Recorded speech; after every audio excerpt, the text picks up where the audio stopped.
And yeah, take it away.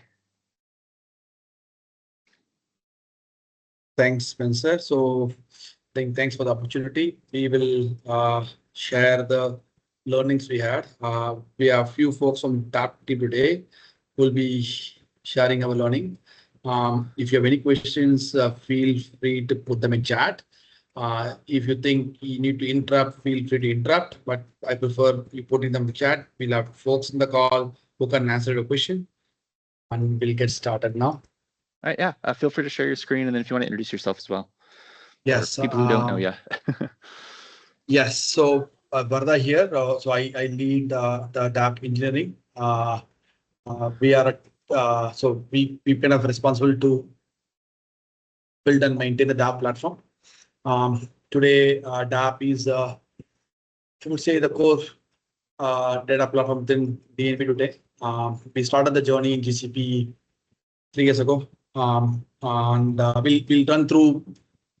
We'll just give a quick overview about what is DAP, and then we will jump into the cost aspect per se and share the learnings. So what is DAP? So DAP is a data ingestion platform. So for example, so I want to look at a persona. So your persona of a data operations today within DNB, they want to onboard a new data set. Or there's a persona of data operations who want to run the data platforms. We have a persona of, say, a governance who wants to manage glossary, map the data, etc. Yeah, we have a persona of security who wants to ensure whatever data we onboard is following right security practice, etc. So DAP as a platform provides self-service capability for someone to perform all those functions using a UI. So using DAP, we call MDD UI, metadata driven UI, where you can use a UI to onboard data. You can use a UI to monitor jobs. You can use a UI to receive data. You can use a UI to extract data. Say, for example, you want to push data to some downstream. You can extract data. You can use the UI to explore errors. For example, when data gets processed, there could be errors. You can use explore errors. We can use UI to monitor alerts. You can map them to glossary. You can visualize whole operation reports. You can view audits. You can manage user access. Right. So all of this comes in a single UI. That's what we call NVD UI, a single data class, which helps you to perform various functions within the data platform. Yeah, underlying, we have a set of capabilities that performs various functions.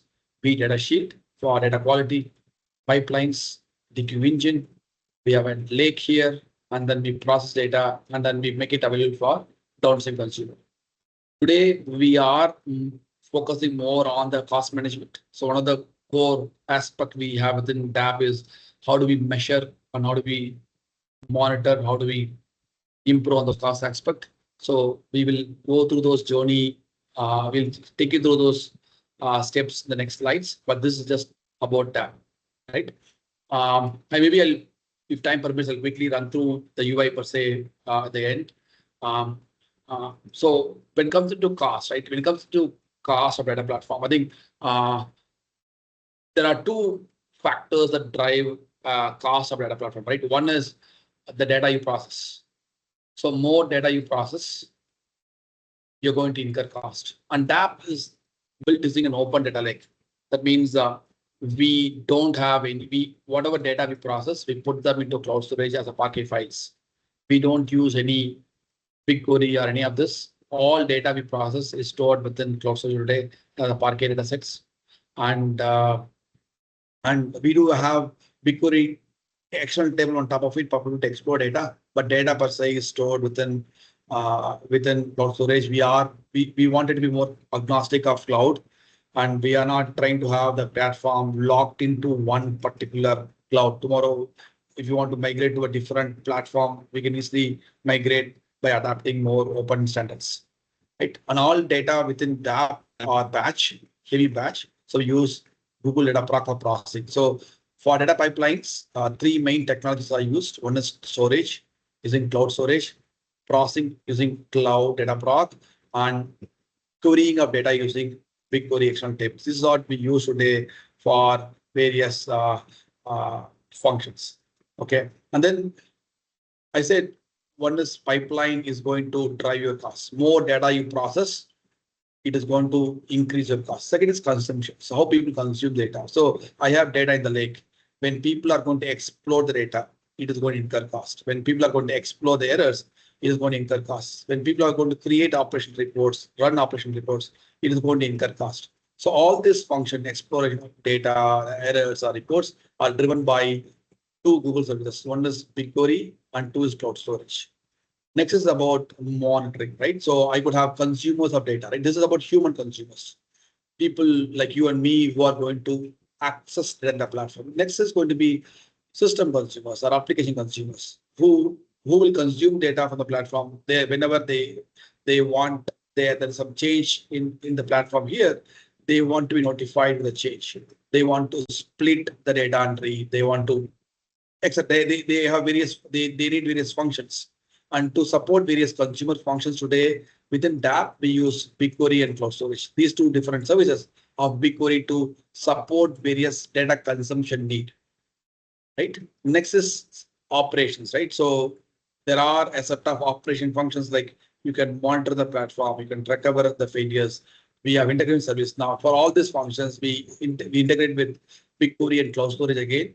So what is really important is that when there is more data we ingest, we're going to have increase in cost across these services.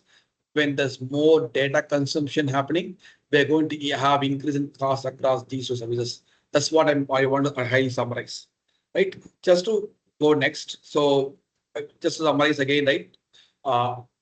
More data we process, more data we consume, we are going to incur cost. That's how high level the consumption is going to be driven today, or that's how the cost is going to be given today in DAP. Yeah. So high level, this is all about DAP, and these are two main areas that drive the cost. One is the data pipelines is driving the DAP cost, and data consumption is driving the DAP cost. Yeah. So having said that, how much data we process in DAP today? For example, take month of April, we process close to 20 billion records on a given month. On the same thing we did for month of May also. We are a heavy batch system, so we ran close to 15,000 jobs in the month of April.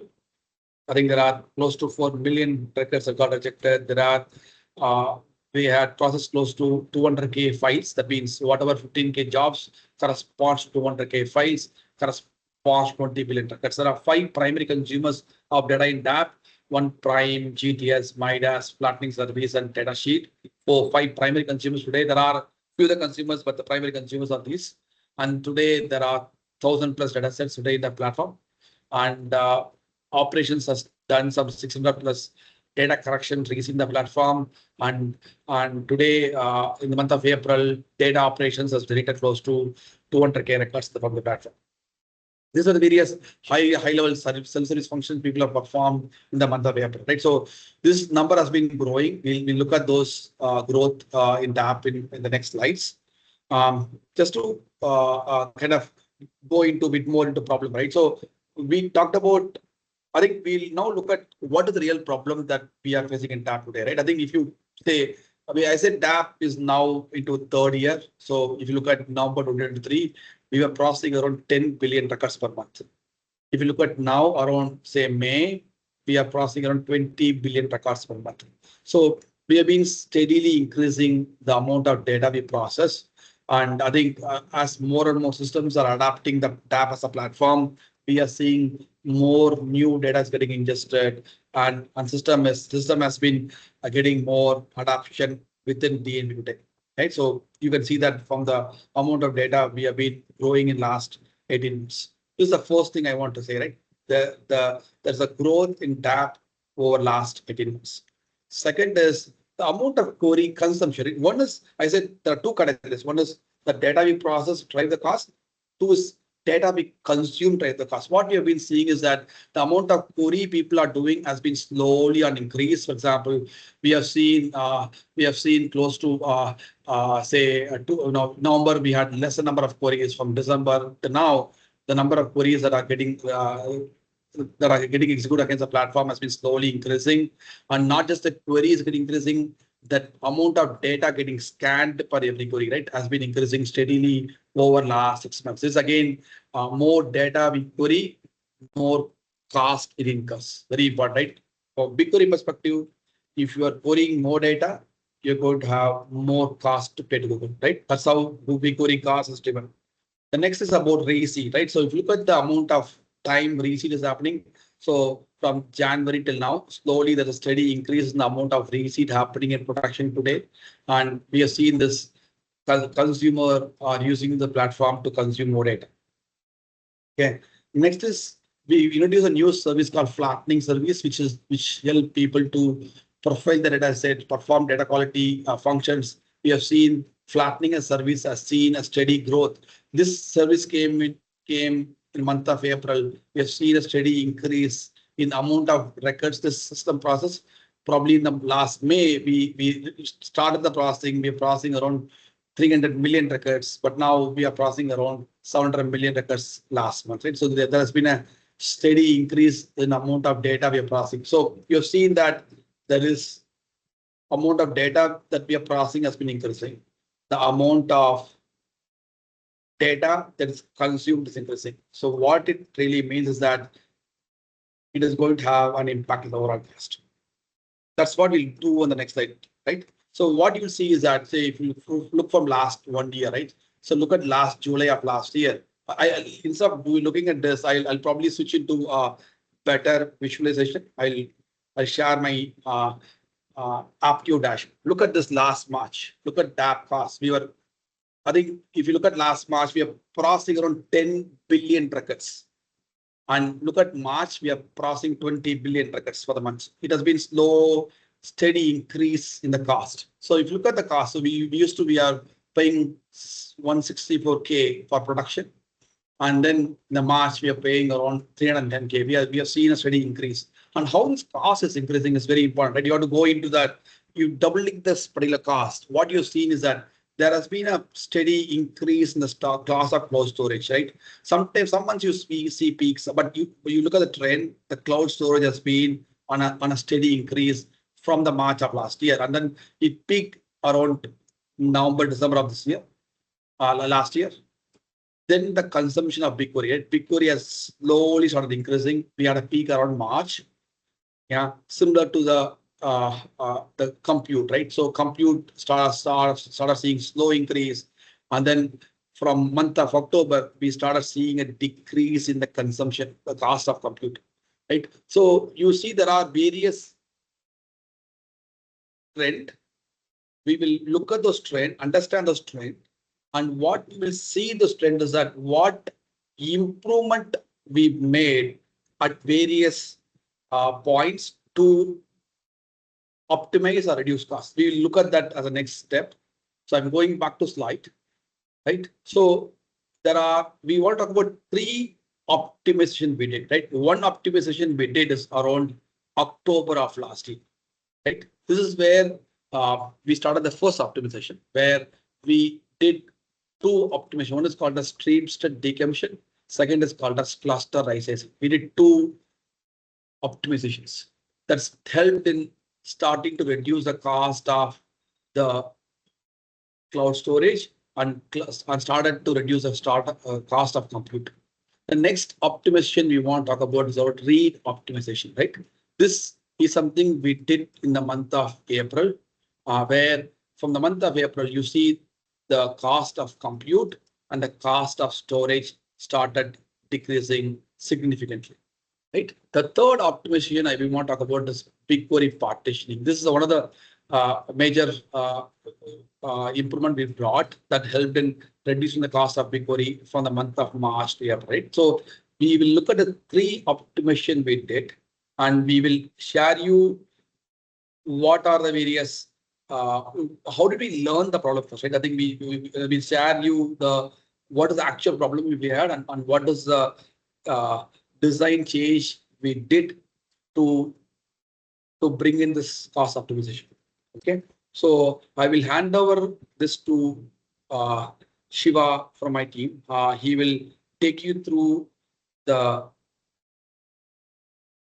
steps we have taken to optimize the processing cost. Shiva? Yeah.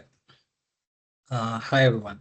So I'm Shiva. I'm a data engineer here in DAP, and yeah, we've been working on this platform for the last 2 years. It's been a process of continuous learning and improvement. So like, yeah, before I get into like the kind of optimizations we did, so first I just want to talk about the diagram we have here. So basically, the farther away from compute your data is, the more time it takes to process the data. And sometimes that distance also translates to higher costs.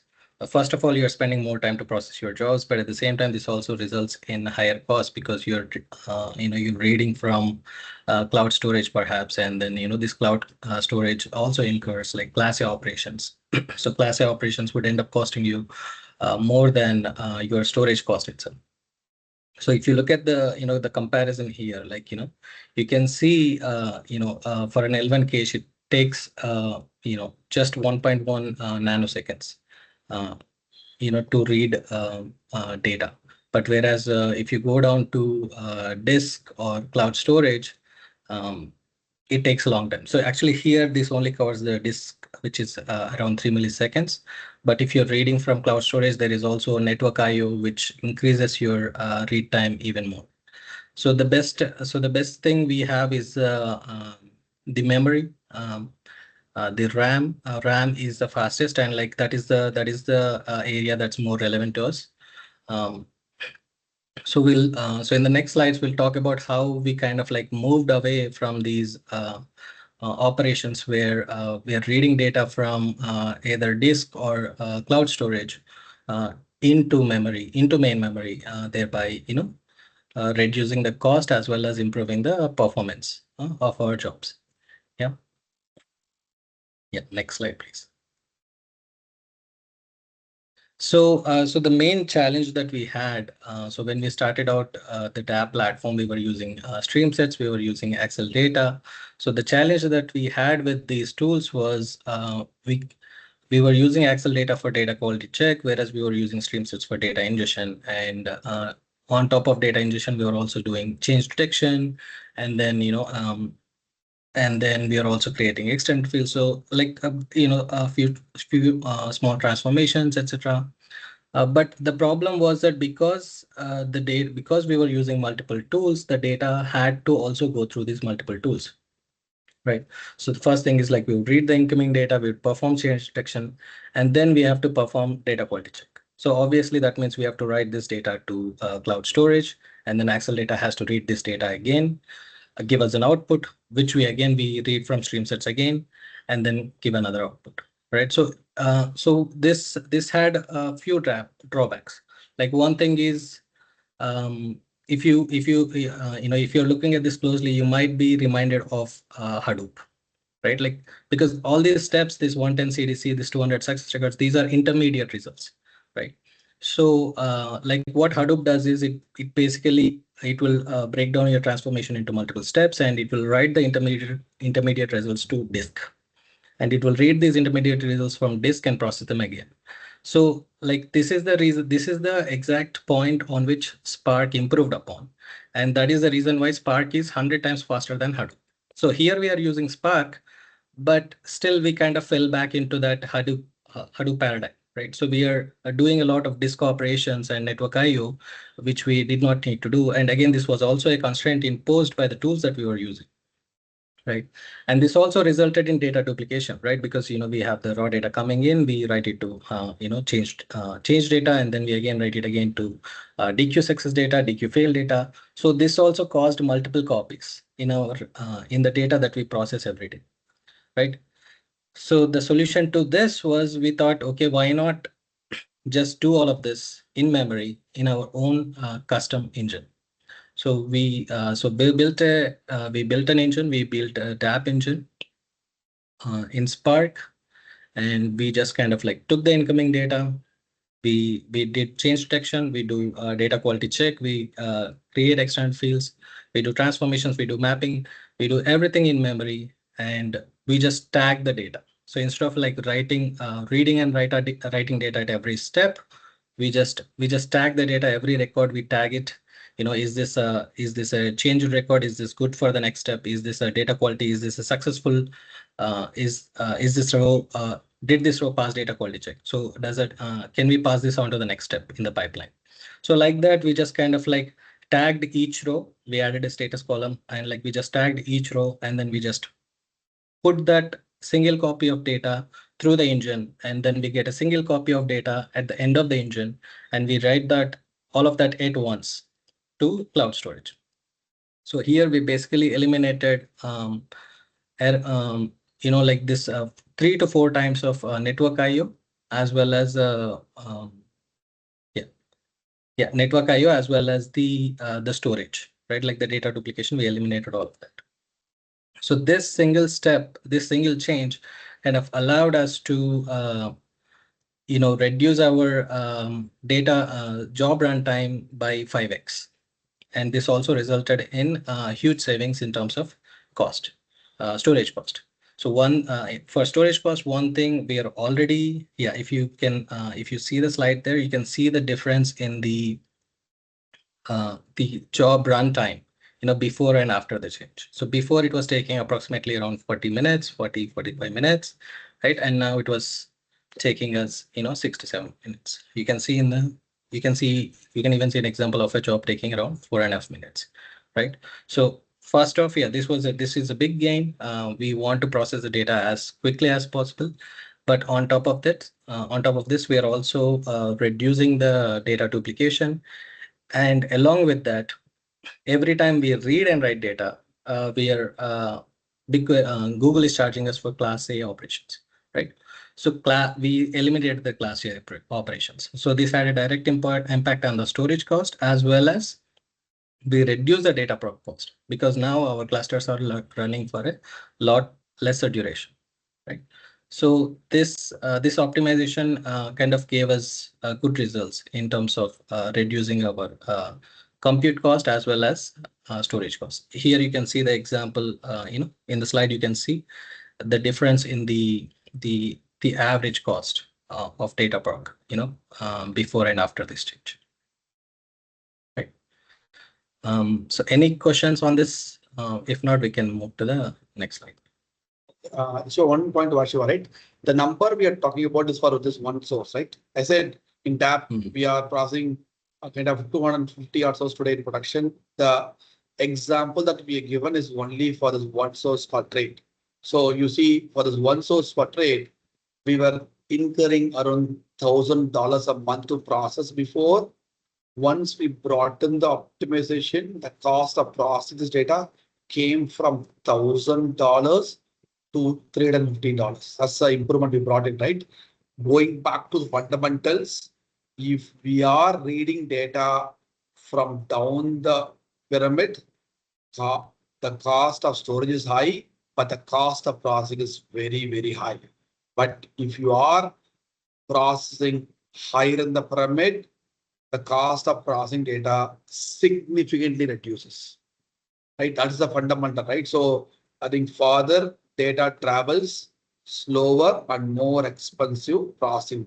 That is the design that we learned, right? And that's something we recommend teams to follow, where as much as possible, we process the data within memory, right? Even if we think about, we are having multiple teams building it, instead of we building file-based interface to exchange data, we can look at how do we build an in-memory processing solution to build a better APIs to unprocess data within memory, rather than creating file-based interface to exchange data and process, which is not really an efficient way to process. Yeah, sure. Yeah. So next, so next thing I want to go into, so as part of these changes also, like, so since we are using Databricks jobs, the one of the main challenges is like, how do you size your cluster, right? Like what cluster size should you use for running a job? So, you have sources where you get kilobytes of data, and there are sources that send, gigabytes of data and more, right? So obviously, like the same size cluster is not going to work for you in all situations, right? You use too big of a cluster, you're spending too much money. You're using a small cluster, your jobs will run for a long time or not run at all, right? So this required looking at not just what kind of data we are processing, but also how we are processing this, right? So for this, so we came up with this. We came up um, with a list, like with a criteria. Basically, we decided on a criteria. We defined these cluster sizes. So like XX small, like roughly to give you an idea, XX small. Total compute is around like 12 cores and 48 GB memory, whereas X large, the total compute is around like 256 cores and 2 terabytes of memory, right? So depending on what kind of job we are doing and how much data we are processing, we've defined criteria to choose from these categories. And based on that category, we create a cluster dynamically, like on demand, we create a cluster with the required configuration, and we run the job in that cluster, right? So, so, right, like, so the one thing, so, yeah, so Vardha, if you can go to the next slide, right? Oh, the previous one. Okay, here, we also, I think that slide, the content of that slide is missing. But yeah, so I want to talk about application tuning. Yeah, you can stay on this slide, Vardha. So one of the things, so Vardha mentioned early on is like, how do we, so like the more data we process, the more cost we incur, as well as the more data that the downstreams consumers consume, the more cost we incur. So one of the first things that we want to do is like reduce the amount of data we are processing, right? Like the incoming data. So we may be getting like 1 million records every day for a single source, but as much as possible, we want to avoid processing all million of them, right? So that's why we have change detection. So change detection is a very huge component of that, right? So we identify changes as soon as the data comes, and we filter out as much data as possible, right? So we filter out the data so that we know, okay, this is the relevant data that we need to process, and this is the data that the downstream consumers are interested in. If there is no change in the data, then we don't need to inform our downstream consumers, and they don't need to consume it either, right? So we filter out the data as much as possible upfront, so that reduces the amount of data we need to process, right? As well as it reduces the amount of data that the downstream consumers need to consume. So this has a direct implication on the processing cost as well as the consumption cost, right? And so so in order to perform, so this had an impact on our how we chose our clusters, like how we choose a cluster for processing. For a job processing. In addition to this, we also looked into job tuning, right? So we realized, like, because we are doing this change detection because we want to streamline how much data we process, right? So but as part of the change detection, we also face some challenges, right? Like there is a small amount of data, like we had some sources where we get data from, like we get data in the form of multiple files, like 5-6 files we get. Now we have to kind of like combine all of these files, identify changes across these files, and then deliver the right data to downstream, right? So this meant that we were doing a bunch of memory intensive operations. So doing these memory intensive operations meant that even for small amount of data, we were using a lot of memory in the clusters. So then we had identified a way to then reduce this memory intensive operation. So basically, like to give you examples, like if you're doing in your Spark jobs, if you're doing collect operations or if you're doing count operations, any kind of actions that are memory intensive and that require a lot of driver memory. So we kind of like got down to those details, and we kind of like looked at our change detection module and kind of streamlined that to remove all these memory intensive operations. And that again had a direct impact on the kind of cluster we needed to run our jobs. Previously, jobs that were taking like smaller medium now could run on small or XMO, right? So like it is important to look at your application as well and see like, and identify, where you can reduce cost. So this is one of the things that we had done.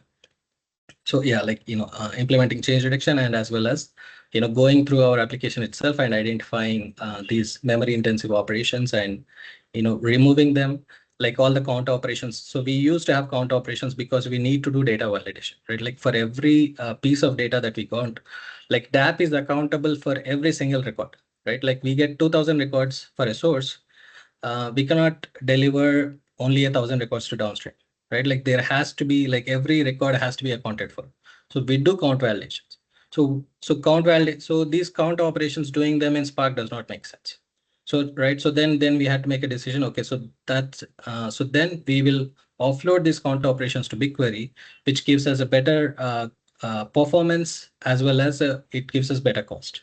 Right, so these kind of decisions we made to kind of streamline, where we are doing which operation, right? And that resulted in a good amount of gains, right? So here I just talked about like how we are determining the how we are using the how we are deciding on the clusters. But in addition to this, there is further optimizations we had done for using these clusters more effectively. So I'll hand over to Durga on continuing the discussion. Yeah, thanks, Shiva. This is Durga Prasad. I work here as a data engineer. I have been with this team from the starting. Yeah. So yeah. So yeah. Previously, we saw that the right cluster sizing. Now we will be looking at the cluster reuse. So the problem here is that we have multiple sources in gap. So each source, the previous process was like each source. If you look at the problem in the first point, so each source is like whenever we receive the data, the job has to be executed in the data proc. So it requires a data proc cluster.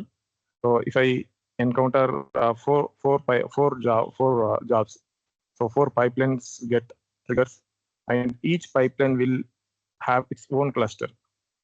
So it will process the job in its own cluster, where the processing includes, as Shiva mentioned, data quality check, change detection.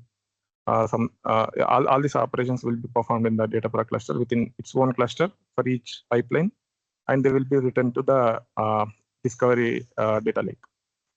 So here the problem was, so as each pipeline is creating the cluster creation takes approximately 3 minutes, and cluster termination takes around 2 minutes. So overall, we are adding 5 minutes of overhead to the execution for a single pipeline. So that is one of the problem we identified. And another problem is that, let's say in this example, I just mentioned that there are 4 pipelines gets executing in parallel. But in few of the scenarios, we can have 20 pipelines or more pipelines can get execute in parallel. So we have a limitation related to quota for each project. So we can create some number of machines in the project.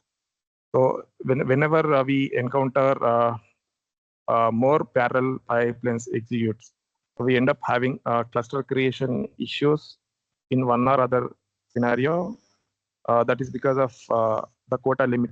We are hitting the quota limit because we are creating more number of clusters at a time. So these are a couple of problems, main problems we identified related to this. So as a solution, what we thought about is to bring the cluster reuse approach.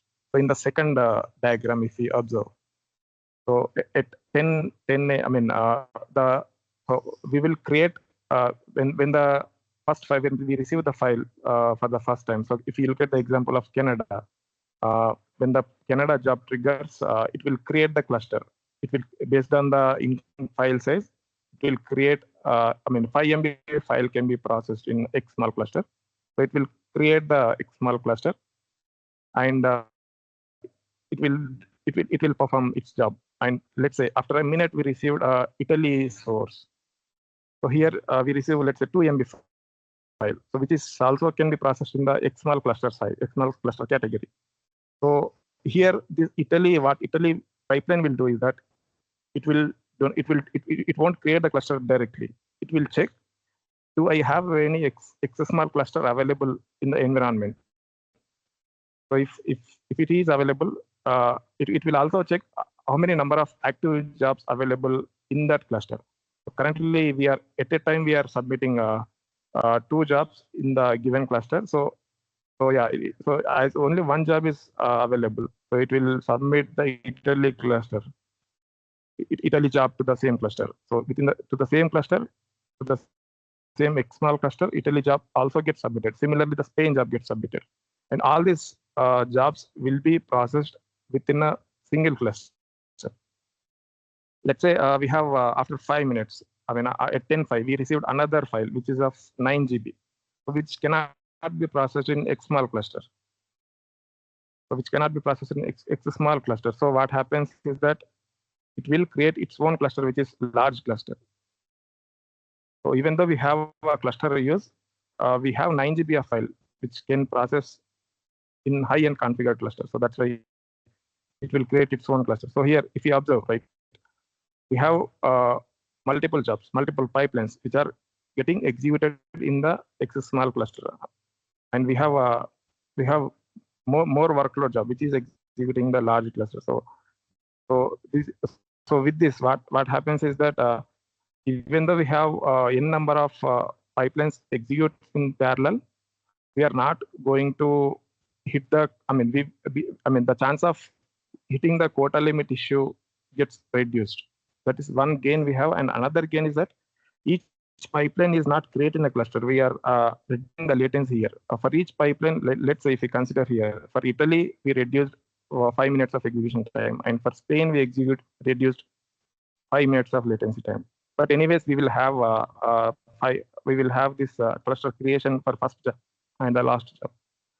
So yeah, these are the benefits we received with this cluster reuse. And if you look at the diagram, the below chart, so this chart is basically some metrics we have considered in the previous, the May of 2025. So we just considered 9 clusters to demonstrate.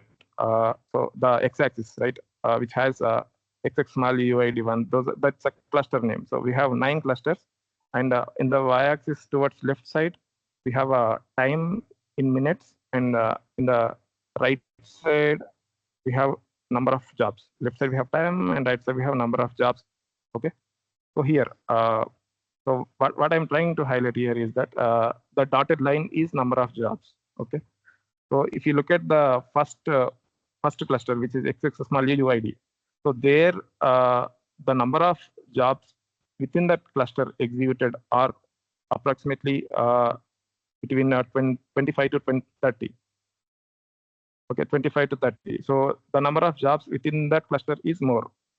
So we also saw, so because of that, we saw that the cluster wastage, which is red color line, cluster wastage is low at the bottom, and the cluster the saving is more.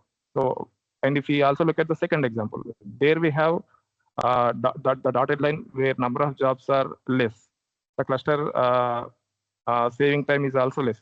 So basically, what the trend we observed here is that within a cluster, if we have more number of jobs, we are able to save more, and the number of jobs is directly inversely proportional to the cost. This is about cluster. If there is any question, just interrupt us. I think one thing I want to add, right? There is a science behind it, right? So what is very important point you have to understand is that the way in which data can come is going to be very, you can't predict to say what is the data volume I'm going to get. As tomorrow, we're now on a daily, we get 20K Spain records. Tomorrow, over the weekend, we're going to have 1.5 million Spain records going to come in for data corrections. These are all completely unpredictable trend. How do we handle the chaos we have in the system and still ensure whatever job that runs without any failure? So that is where the science comes into play, right? You have to get that pattern right, understand the pattern right. When you get the pattern right, you try to go different hypotheses to say, for this kind of problem, let me try option 1 to solve, option 2 to solve, option 3 to solve, and then you find an optimal way to solve the problem. And what we found is that if we bring in cluster reuse for smaller volume, and today in production, 70% of the jobs are small volume, or we call excess small. 70% of jobs. I said on a given month, on a given day, we run 500 jobs. 70% of jobs are excess small. In those 70% of jobs, we are using the excess small cluster and we are bringing significant cluster use. So what it really means is that the size of the cluster we are using to run the job is small. We are reusing the cluster.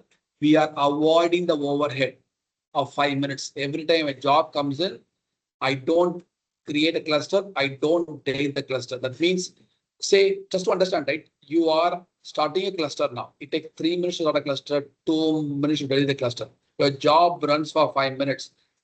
But to Google, you are paying for all 10 minutes. Though you only used for 5 minutes. But now with the cluster use, we don't create the cluster, delete the cluster often. We reuse them because we see a pattern of there's a lot of reuse. This helped in reducing the overhead, reducing the cost of overhead, and also bringing reuse. That is where this whole reduction. And for me, this actually has improved and reduced the cost by close to, if I'm not wrong, close to 20 to 30K a month. This one improvement, right?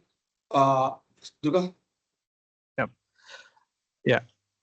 So before going to the next optimizations, I just wanted to talk some of the principles we have to follow in the software engineering, right? So we have a few concepts like data locality. So which means that so if we process the data, I mean, if we access the data from the memory or from our local, so the processing will be improved. So similarly, we have some other concepts like predicate push down, indexing in tables, and we also have IO operations. So we have to kind of reduce IO operations, and we have to utilize the partitioning approach when we go with any table. So we also have selective data access where we have a huge data, right? So instead of reading entire data, do we have the opportunity to read only the required data which is related to the input? So in the next optimization mainly relies on the selective data access.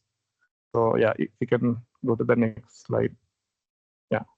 So here we are reading what we need for processing. We don't want to read everything. So what I mean by that is, so if you look at the problem, so today what happens is that we are creating a cluster. So whenever we have to process the data, we need input data and we also need the master data. So that's how, if you have input data and master data, that's how we perform the change detection and identify what are the records are required for the downstream. So so we have to read master data as well along with input data. So here cluster size depends on both input and master data. It's not completely depends on the input data today as per the previous design. So example, if we the one of the example is that let's say I have a 1.5, I mean some MB file I received as an input. So usually this MB file can process in low-end cluster like XX small cluster. But I have to join this MBF file with all the master data. So for that, what the pipelines are doing is that earlier it is reading entire master data. So it has to read entire master data. It has to read entire input data. So which means it end up having the high-end cluster. So basically, what I'm trying to say here is that cluster size is decided by the master in this example. So what we wanted to do is that cluster size actually should decided by the input data. So in the existing, right, so in the left side diagram, so we read the input data and we also read the master data. We perform join operation and perform business logic and writes the data. But in the new design, what we have done is that, let's say we read incoming data, we have to read the incoming data. So we have to read entire incoming data. But instead of reading entire master data, so the 700, the master location is like it's a partitioned location. So we have n number of part files. So within the part file, we'll have dunce numbers and all the rows. Okay. So from the incoming data, what we are doing, we are identifying the dunce numbers which are available in the incoming data, and we are using the BigQuery. Okay, we are using the BigQuery to identify this dunce number belongs to. I mean, this dunce number is available in which part file, which partition file. So we are using this query, which is highlighted here. So in the where class, like we are using the dunce number and using the BigQuery power, where we have one of the pseudo column called file underscore name. Using that, we are identifying this dunce number belongs to which part file. So that's how, even though we have n number of part files in the master, we are reading whatever is relevant to the input. We are not reading entire master. We are just reading whatever is relevant to input. So yeah, so we read relevant Parquet files, and so here, as we are not reading entire master, we really don't need a large cluster, right? We really don't need a large cluster. Let's say I have a 5 MB data. So 5 MB input data. So I can have the cluster which is capable enough to process just multiply by 3. So that's how those many part files we get from the master after using the BigQuery power. So if you go to the next slide, so this is the design change. We are not reading entire data. We are reading whatever the data which is relevant to input. So yeah, so it's directly connected to the data per cost. So earlier, so this change we have deployed. I mean, it went on one of the release, which was on April 9th. So before that, daily average cost of the compute data per cluster is that it's $1,100. After this change went live, so it's reduced by 38%. So this is a direct impact, and on a bonus, what we have is that we also able to see the reduction in storage cost, which is class A. So as Shiva mentioned earlier, right? So here the amount of reduction we see is that 57%.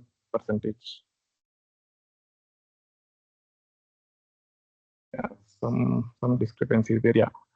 Yeah. So the storage class A cost also gets reduced. So how the class A reduced is that earlier, right? In master, let's say we have 1,000 files for a source. We use it to hit all the 1,000 files. We use it to hit metadata of all the 1,000 files. But now we are not going to hit in the new design, as we are reading only the relevant Parquet files. Let's say my relevant Parquet files are 20, let's say, or 10. Let's say 10 relevant Parquet files I am supposed to read. The process going to hit only 10 Parquet files metadata, not 1,000 Parquet files metadata. That's how the class A cost also got reduced. Yeah. This is one of the improvement we bring in. We read what we need. Yeah. Yeah. Any questions here? Yeah. Now, one thing I want to give a kind of a put different way, right? If you want to make the big data cheaper, you have to make the big data small data, right? The cost is proportional to amount of data we read. Be it we are writing an Oracle query in Oracle table, or you are writing a query in a big query table, or you are writing against data in cloud storage. Cost is directly proportional to amount of data you read. That's it. It is not based on anything else. So more data, less data we read, less cost it is. One. Second is if you read data from cloud storage, it's costly. If you read data from RAM, it is faster. These are two summary that you've seen so far, right? Right. That's all. This is all two summary you see, right? These are the optimization we have been in. I think we have one last one to cover. Yeah.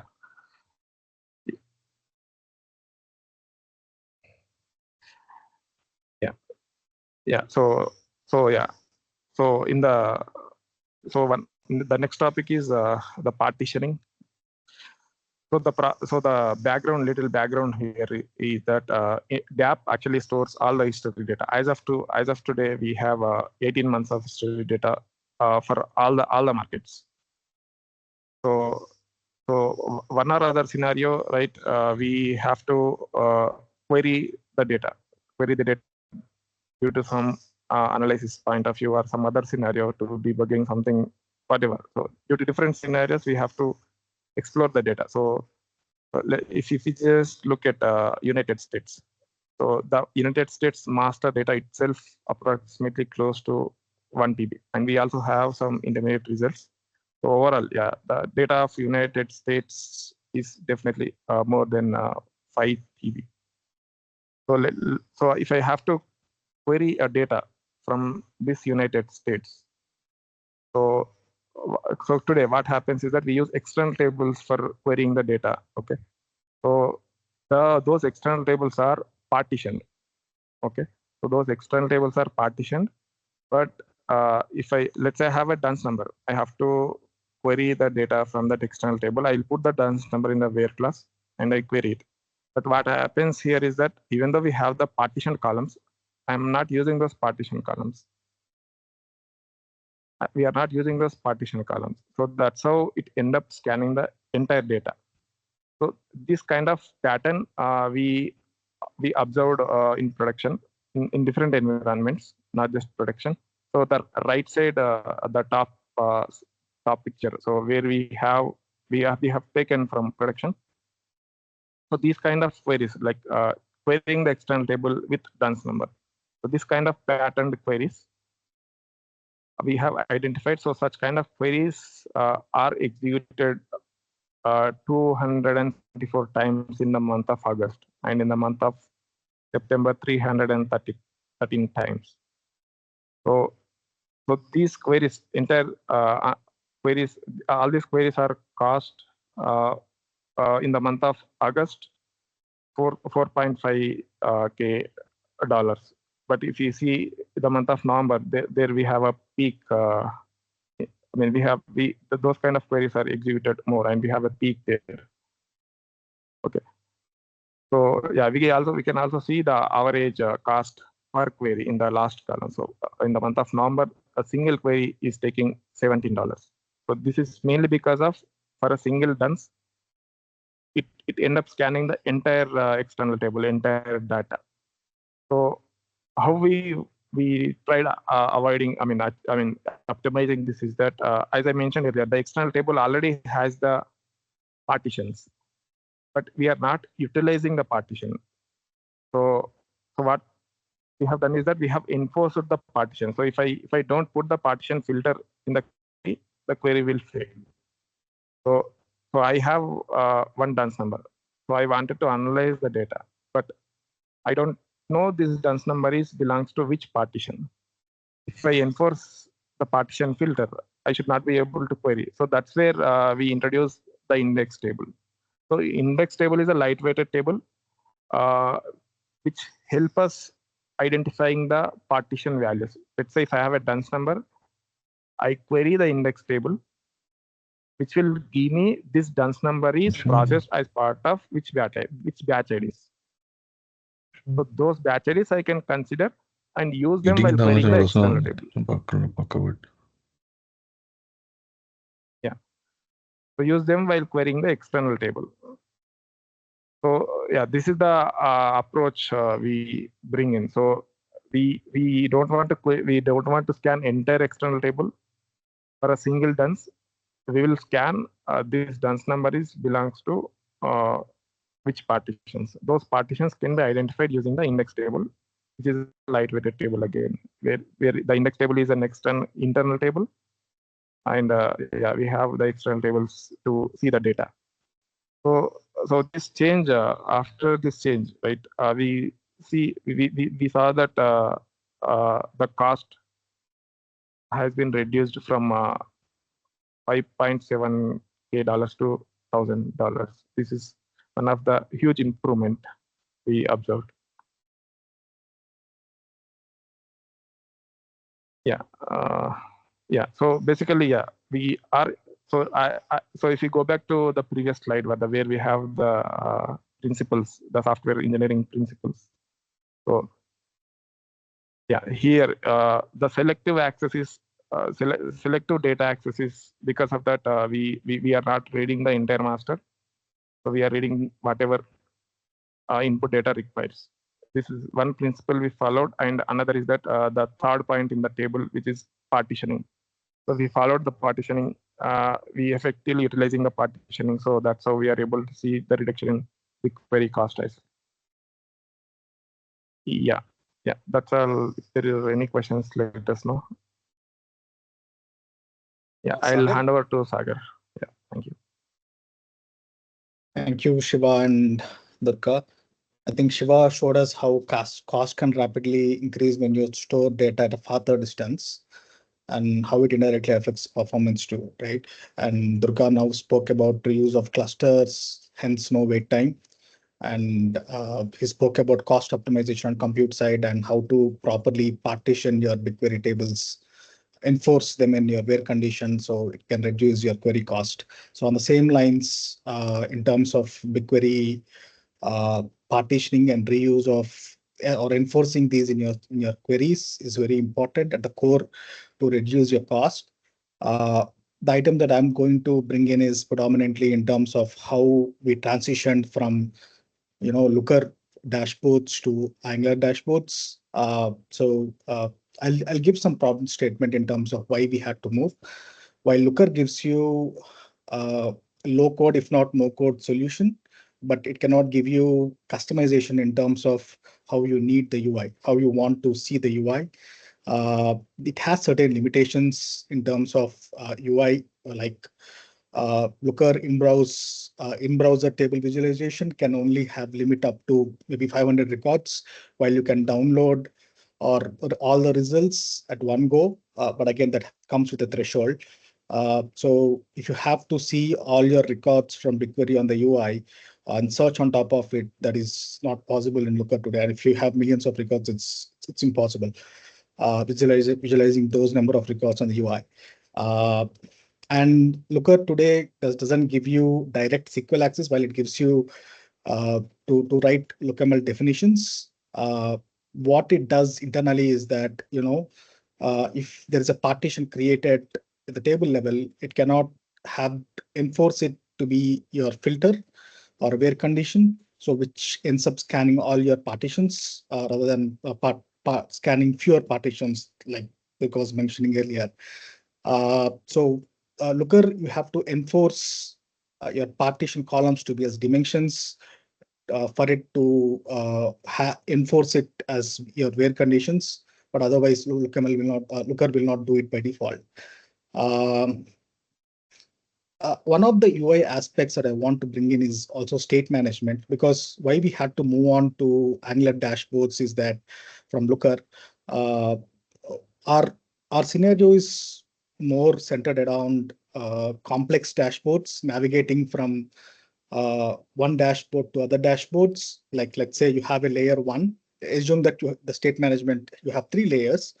Layer one, you have aggregated information, just the counts, and layer two, you want to navigate from layer one to layer two to have deeper information about each record, and layer three, much more different information for the specific record, right? If that's what the scenario is, you navigate to your granular record, and if you want to come back, you cannot have that state management stored in Looker today.